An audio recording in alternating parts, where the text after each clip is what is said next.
ഇവന്മാരിനി ഇവിടെ ചിലവാകും തോന്നുന്നില്ല.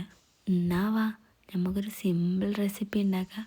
ചെറിയ കുട്ടികൾക്കൊക്കെ സ്കൂളിൽ പോകുമ്പോൾ സ്നാക്ക് ബോക്സ് കൊടുത്തു വിടാൻ പറ്റിയ ഒരു ഹെൽത്തി റെസിപ്പി എന്നൊക്കെ പറയാം.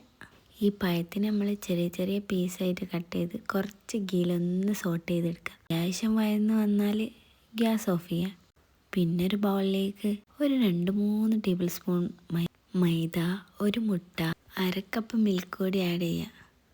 എത്രയാണോ മധുരം ആവശ്യമുള്ളത് അതിനനുസരിച്ചുള്ള പഞ്ചസാരയും കൂടി ആഡ് ചെയ്യുക. ഒരു ഫ്ലേവറിന് വേണ്ടി ഏലക്ക ചതച്ചത് അതിലേക്ക് ഇട്ടെടുക്കുക. ശേഷം അത് നന്നായിട്ട് മിക്സ് ആക്കുക. ചെറുതായിട്ടൊരു ദോശമാവിൻ്റെ കൺസിസ്റ്റൻസി ആവുന്നവരെ മിക്സ് ആക്കുക. എന്നിട്ടൊരു പാനിൽ ചെറിയൊരു ദോശ ചുട്ടെടുക്കുക. അതിലേക്ക് നമ്മൾ റോസ്റ്റ് ചെയ്ത് വെച്ച ബനാന വെച്ച് നന്നായിട്ട് റോൾ ചെയ്യുക. രാവിലെ കുട്ടികൾക്ക് ഉണ്ടാക്കി കൊടുക്കാൻ ഇതിലും സിമ്പിളായിട്ടുള്ള ഒരു സ്നാക്ക് റെസിപ്പി ഇല്ല. ഞാനൊരു ഗാർണിഷിന് വേണ്ടി കുറച്ച് ഹണി ഒഴിക്കുന്നുണ്ട്.